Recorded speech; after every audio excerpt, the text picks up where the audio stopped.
Bom dia, graça e paz do Senhor Jesus. Uma ótima terça-feira para você e para sua família. Muito bom estar aqui. O friozinho está começando a dar uma apertada, não é mesmo? Vem aí o outono para começar, para ser o prenúncio do inverno. As fases da vida, as estações da vida também são uma realidade. Por mais que a gente passe por fases da vida que sejam parecidas com o outono ou com o inverno, eu tenho uma boa notícia para você. Essas fases passam, elas não permanecem para sempre. Então não sei em que fase da vida você está, mas de uma coisa eu tenho certeza. O meu Redentor vive. E se você tem a mesma fé que eu em Cristo Jesus, você também pode declarar isto nesta manhã. O meu Redentor vive. Logo, as fases e as circunstâncias difíceis da vida logo passarão. Um dia isso terá fim. Então não desista, continue tendo fé em Cristo Jesus, alimentando a sua alma e crendo mesmo que Jesus está cuidando de tudo, que mesmo as situações difíceis da sua vida servem de alguma forma para te trazer algum tipo de ensinamento, direcionamento que você tanto tem buscado. E que o Senhor te conduza neste tempo. Mas lembre-se disso, seja no outono, no inverno, na primavera ou no verão, as fases passam e o Senhor prometeu estar conosco em todas as fases da nossa vida.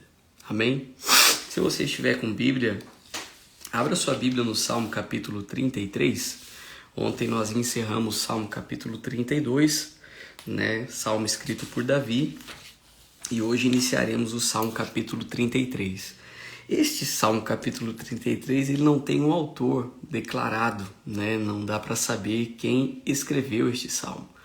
Interessante, Eu acho que é o primeiro Salmo que nós pegamos aqui, Do 1 ao 32, sempre existiu um autor. Mas no capítulo 33 aqui de Salmos, nós não encontramos um autor para este Salmo. Este é um Salmo de adoração, de cânticos, de louvor. Na realidade também este é o primeiro Salmo da Bíblia, onde nós vemos a menção de instrumentos musicais. Em todos os outros salmos nós não tínhamos visto ainda uma menção de instrumento musical, mas este é o primeiro que está descrito na Bíblia os instrumentos musicais. A gente vai dar uma lida, acredito que dê para a gente ler aqui até o versículo 10, apesar de que eu não vou falar de todos esses versículos hoje, mas só para a gente ter uma ideia melhor de contexto. Então vamos à leitura. Salmo capítulo 33, eu quero ler contigo dos versículos 1 até o versículo 10, que diz assim: Cantem de alegria ao Senhor, vocês que são justos, aos que são retos, fica bem louvá-lo. Louvem o Senhor com harpa, ofereçam-lhe música com lira de 10 cordas. Cantem-lhe uma nova canção, toquem com habilidade ao aclamá-lo. Pois a palavra do Senhor é verdadeira, ele é fiel em tudo o que faz. Ele ama a justiça e a retidão. A terra está cheia da bondade do Senhor. Mediante a palavra do Senhor foram feitos os céus, e os corpos celestes pelo sopro de sua boca. Ele ajunta as águas do mar num só lugar, das profundezas faz reservatórios. Toda a terra tema o Senhor, tremam diante dele todos os habitantes do mundo. Pois ele falou e tudo se fez, ele ordenou e tudo surgiu. O Senhor desfaz os planos das nações e frustra os propósitos dos povos. Mas os planos do Senhor permanecem para sempre, os propósitos do seu coração por todas as gerações. Versículo 11. O texto continua, vai até o 22, mas acredito que até aqui já dê para a gente conversar um pouco. Amanhã a gente vai falar sobre outros versículos também, mas você percebe que este é um dos salmos mais belos que existem também aqui em todo o livro de Salmos. Mostra aqui claramente, mesmo não tendo um autor, que o objeto principal aqui da adoração é o nosso Deus, é o nosso Pai. Agora, o que significa adorar? Nesses últimos meses na igreja, até agora o mês de abril, nós estamos debaixo de uma orientação divina, que é alcançar. Alcançar o quê? O coração de Deus em adoração. Se você parar para pensar em adoração, muitas pessoas vinculam a adoração somente com música. E não é somente isso. Na realidade, quando nós vemos aqui essa menção dos instrumentos musicais no culto, este aqui é uma liturgia de um culto que está acontecendo, é um cântico dentro de um culto que está sendo prestado a Deus. Quando nós encontramos a música aqui, ela faz parte do culto, mas ela não é a adoração somente e unicamente em si. Tem muita gente que vincula a vida de adoração com os cânticos que cantam, mas não é somente isso. Adoração é um estilo de vida. Adoração é o que você faz também quando ninguém está vendo. Adoração a Deus é quando no seu trabalho, você que é um profissional em sua área, você dá o seu melhor. Quando você dá o seu melhor, você está adorando a Deus. Adoração é quando você está com seus filhos, dedicando um tempo somente para eles e ensinando acerca do Senhor. Quando você está fazendo isso, você está adorando o Senhor. Você adora o Senhor quando você prepara o café da manhã para a sua família. Você adora o Senhor quando você cuida do templo do Espírito Santo, que é o seu corpo físico. Você adora o Senhor quando você vai à igreja, num culto, seja no meio de semana, seja no fim de semana. Você adora o Senhor. Adoração é um estilo de vida. Adoração você exercita, é como um músculo. Não dá para simplesmente você da noite para o dia entender num contexto mais geral, mais completo, o significado da adoração. Então eu gostaria muito que você compreendesse o que está descrito nesse salmo, para que você pudesse também entender como adorar a Deus. Por quê? Porque só pode adorar a Deus aqueles que realmente estão buscando compreendê-lo. Porque pense comigo por um instante, imagine você, que você adore a Deus do jeito que você acha que é o correto. Você, pelas suas experiências, pela igreja que você participa, onde não é muito falado sobre isso, e aí você um belo dia diz, não, eu vou adorar a Deus do jeito que eu acho que é o correto. Fazendo isso, você está criando um Deus para você. Criando um Deus para você, ao invés de adorar o único Deus, você está idolatrando um Deus criado por você, um Deus falso. Isso é idolatria. Adoração diz respeito ao que a palavra de Deus me orienta. Como eu devo adorá-lo? Como eu devo prestar um culto a Ele? Não debaixo dos meus achismos, das minhas filosofias, ou talvez até da minha religiosidade, mas sim de acordo com o que a palavra me orienta de como deve ser feito esse culto, prestado este culto ao Senhor. Lembre-se disso, eu tenho trabalhado isso constantemente na igreja, que a idolatria é quando eu crio um Deus para mim. Não necessariamente que vai ser um Deus criado de gesso ou de madeira ou de qualquer outro elemento. Não necessariamente seja isso, mas é um Deus muitas vezes que você cria para você na maior das boas intenções. Você cria um Deus, cujo nome também é Jesus, mas é um Jesus que você adora, mas é uma adoração que está totalmente fora daquilo que a Bíblia orienta que deve ser. Você tem uma vida desregrada, você leva a vida de qualquer jeito, você peca de manhã, de tarde, de noite, não tem um pingo de temor ao Senhor. Quando vai à igreja, você está sempre olhando o relógio com a intenção de que logo termine. Você vai para a igreja para receber e não para dar. Tem tantas questões na sua vida que estão mal resolvidas que você só conseguirá resolver a partir do momento que você de fato estudar o que está descrito na palavra e se tornar um verdadeiro adorador. Por quê? Por que a adoração é tão importante? Porque Deus busca os adoradores. Deus está em busca de mim e de você. A adoração, ela é uma consequência quando você se torna um adorador do Senhor, quando você o busca com toda a intensidade, quando você mergulha nos seus preceitos, né, nos seus propósitos, em sua palavra, né, a adoração é uma consequência. Então, primeiramente, deve ser trabalhado o coração da pessoa que deseja se tornar um adorador, né, para que ela possa oferecer ao Senhor uma adoração que de fato possa ser recebida por Ele. Então é necessário que o adorador esteja disponível para a ação do Espírito Santo, seja um trabalhar profundo em sua alma, para que ele possa oferecer ao Senhor a adoração que o Senhor deve, que o Senhor merece, que de fato deve ser oferecida a Ele, para que você não venha a criar um Deus para você. Então lembre-se disso e leve para a sua vida, né? Leve para a sua vida. Existe um jeito, né? Uma forma de se levar a vida aqui na terra. Existe uma forma de se adorar o Rei dos Reis. Não é do meu jeito, não é do seu jeito, é do jeito que a Bíblia, a palavra, nos orienta. Lembre-se disso, porque a adoração é a missão mais nobre que nós temos, né, em nossa vida aqui na terra.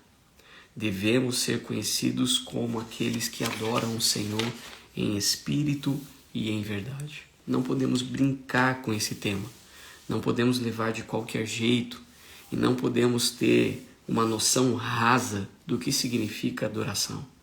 Precisamos nos aprofundar, entender, compreender o coração do nosso Deus, para que assim a gente esteja apto a oferecer a Ele o que de fato Ele merece receber. Amém, meu irmão? Espero que esteja claro para você, né, esse tema sobre adoração, porque esse capítulo 33 é o que ele apresenta para nós. Ele apresenta aqui uma missão, né, a missão da adoração para mim e para você. E qual deve ser a identidade do adorador? Vamos à leitura aqui do versículo 1. Cantem de alegria ao Senhor, vocês que são justos. Vocês que são justos, aos que são retos, fica bem louvá-los. Então aqui, né, fica claro nesse Salmo capítulo 33, versículo 1, que essa deve ser aqui a identidade do adorador.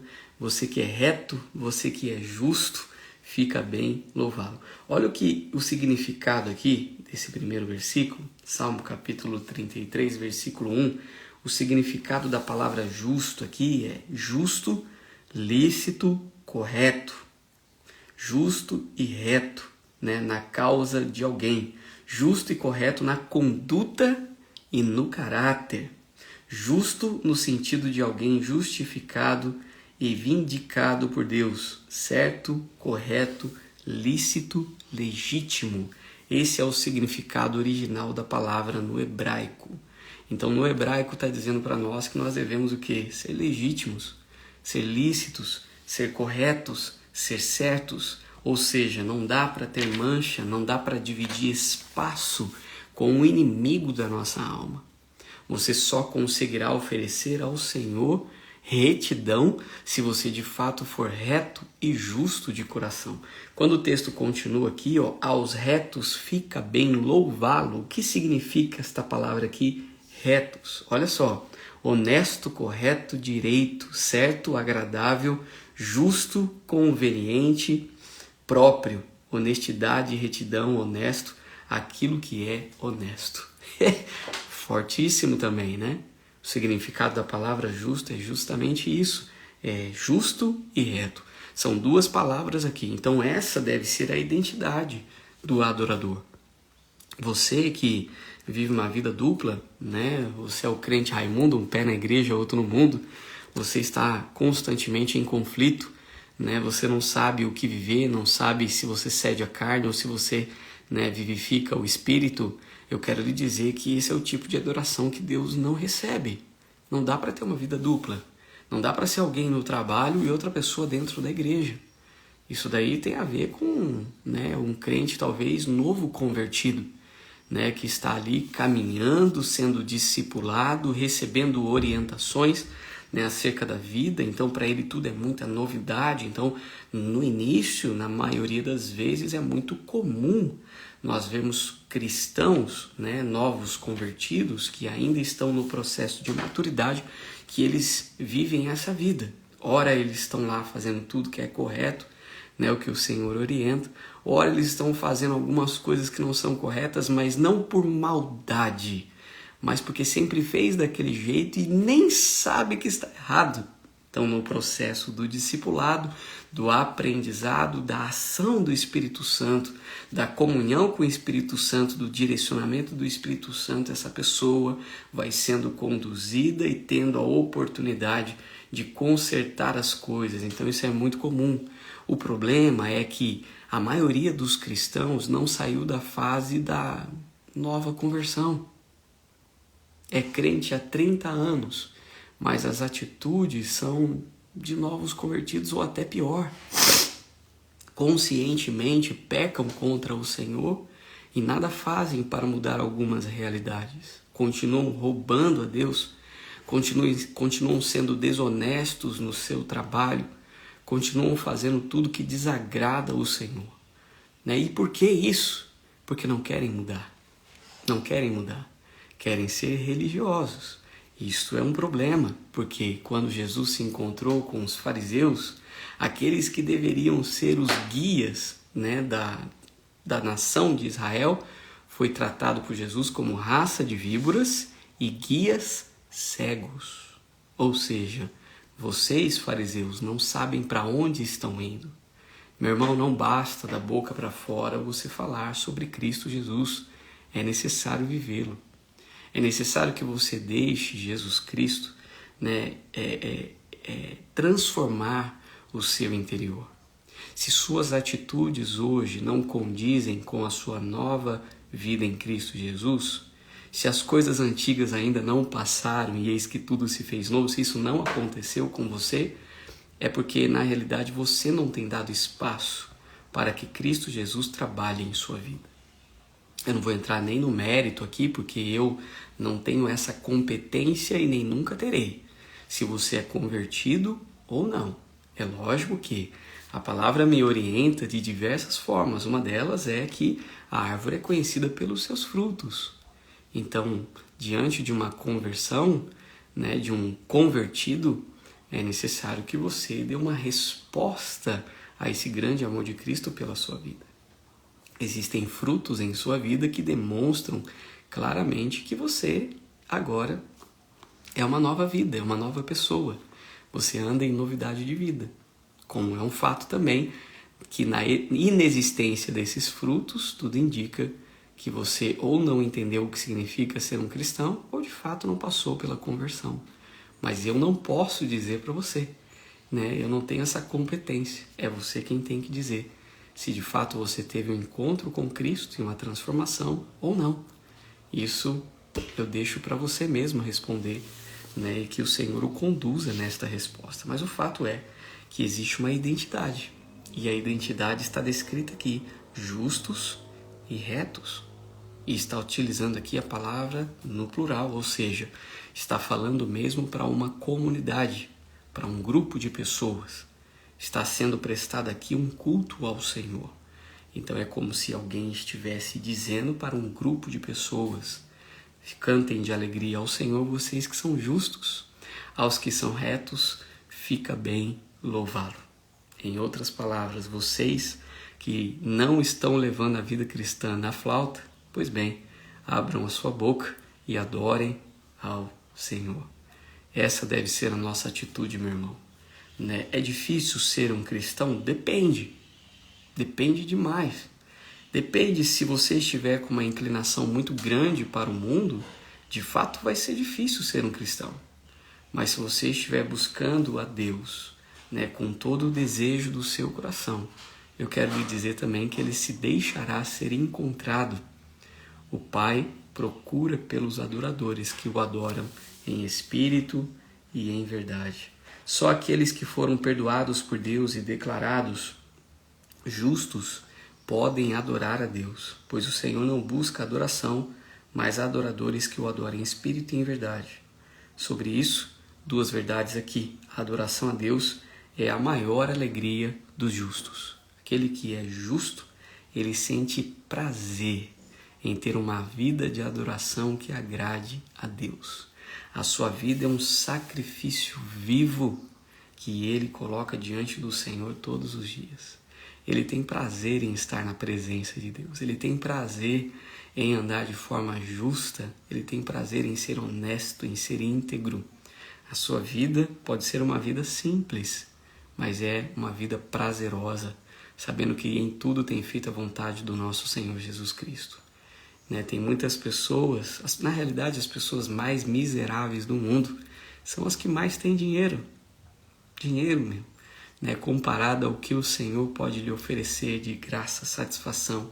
Não é nada, o dinheiro não é nada comparado ao que o Senhor tem preparado e separado para você.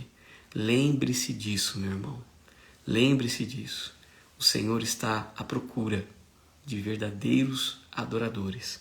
E outra coisa, a adoração a Deus é o mais alto dever dos justos.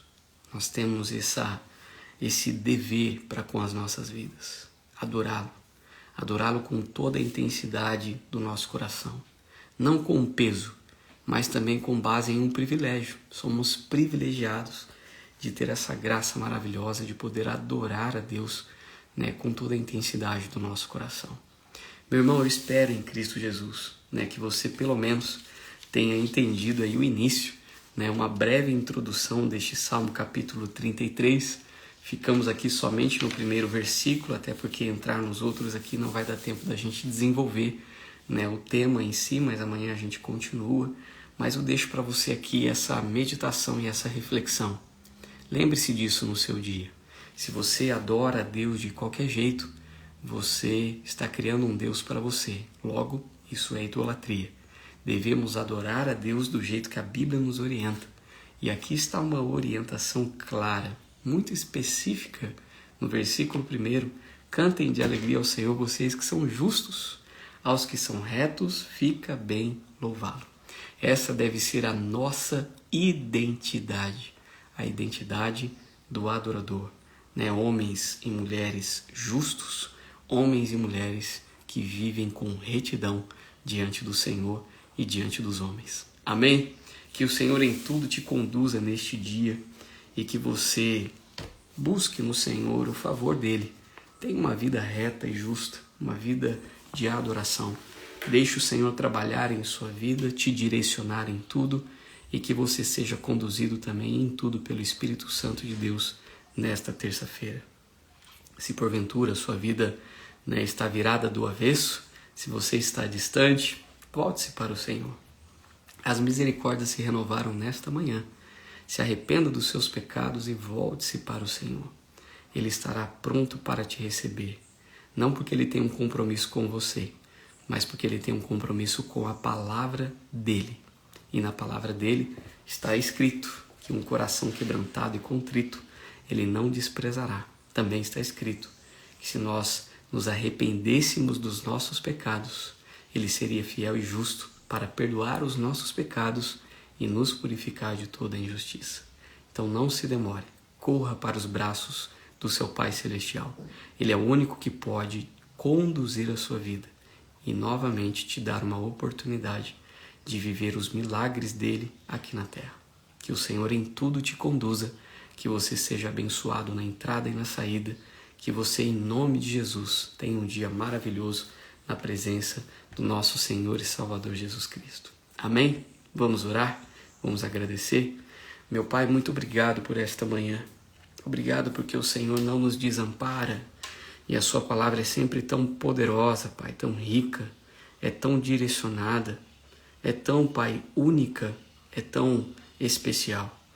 Nesta manhã, Jesus, falamos um pouco sobre adoração. Esse é um tema tão vasto. E esse propósito, Pai, que está relacionado à nossa vida, ele nunca deixará de existir.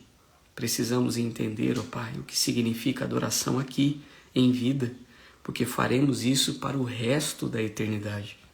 Então te pedimos, Jesus, que o Senhor amplie o nosso entendimento, que o Senhor, ó Pai, nos conduza a uma vida verdadeira, que te adore mesmo em espírito e em verdade. Nos ajude a compreender, ó Pai, este chamado para a nossa vida, mas não sob um prisma qualquer, mas sobre o prisma mesmo da Tua palavra, justos e retos. Essa deve ser a nossa identidade, a identidade do adorador. Ajude, Pai, os meus queridos irmãos, neste dia, a Te adorar em espírito e em verdade, com honestidade e integridade de coração. Abençoe as nossas vidas, Pai. Guarde os nossos filhos, guarde o nosso casamento, os nossos cônjuges. Nos conduza em tudo, Pai, de acordo com a Sua vontade. E nos ajude, Pai, a sermos homens e mulheres que Te adorem em espírito e em verdade. Obrigado por este tempo aqui, por todo o Seu cuidado conosco. Obrigado por este dia que está raiando, nascendo.